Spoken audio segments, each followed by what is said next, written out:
And now your weather with Chief Meteorologist Cameron Moreland.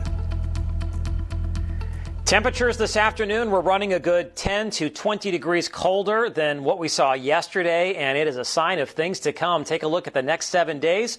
We'll see highs in the lower 30s tomorrow and Sunday, but then for Monday, Tuesday, and Wednesday, it looks like high temperatures will only be in the 20s. And that's where we should be for this time of year. Across the far north tonight, temperatures have dropped into the mid and upper 20s. Elsewhere, we are looking at widespread 30s, mainly lower 30s, however, from the Fox Valley north and east across the Door Peninsula. In Appleton, it is cloudy and 32. In Green Bay, we're looking at overcast skies. The temperature is 33, and we have northeast winds gusting 30 to 35 miles per hour. That's dropping wind chills down into the teens and 20s. That's a lot colder than highs in the lower to mid-50s, which we saw yesterday afternoon. Take a look at the radar. It is quiet across most of the viewing area. We've got some rain right near the shoreline of Lake Michigan. That'll be switching over to snow as the night wears on.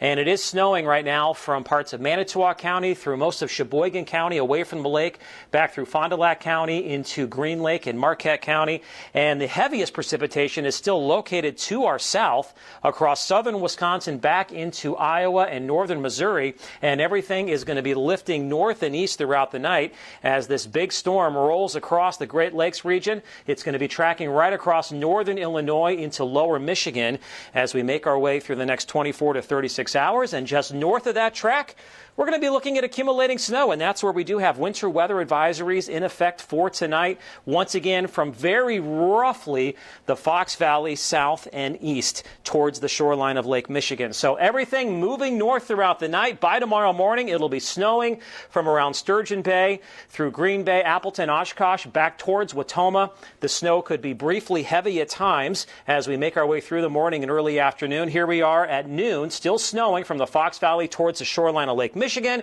but then everything will begin to wind down as we make our way through the middle of the afternoon and early evening. Now, as far as snowfall accumulations are concerned, I'm expecting about 4 to 6 inches here from around Fond du Lac to near Sheboygan, to Chilton, to around Manitowoc, up towards Kewaunee. Another band of 2 to 4 inches then from near Sturgeon Bay to right around Interstate 41, and then just north and west of the Fox Valley, the totals will drop down pretty dramatically. So for most of us, the snow drought is coming to an end. We haven't had measurable snow in about 2.5 weeks, only 2.1 inches of snow so far this entire season. Normally, we would have picked up about 9 inches. High temperatures tomorrow will be slowly falling from the lower to mid-30s into the upper 20s and lower 30s by the afternoon. Meanwhile, up to the north across northern Canada this afternoon, high temperatures were in the 20s below zero, and it now looks like some of that colder air is going to work south into the U.S. for the middle part of next week. So tonight,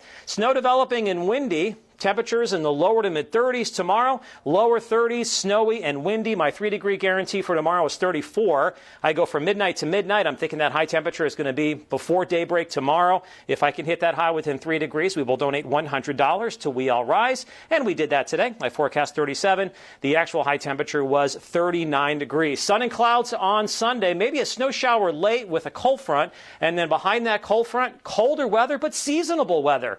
For Monday, Tuesday, and Wednesday, highs in the 20s, maybe a few snowflakes on Tuesday before we start to warm up again by next weekend. Ryan? All right, thanks, Cameron. Well, every year as the weather turns to freezing, thousands of people dive into the freezing cold pools of the water across the state. For some, it's one of the most important activities of the year. The annual Polar Plunge Special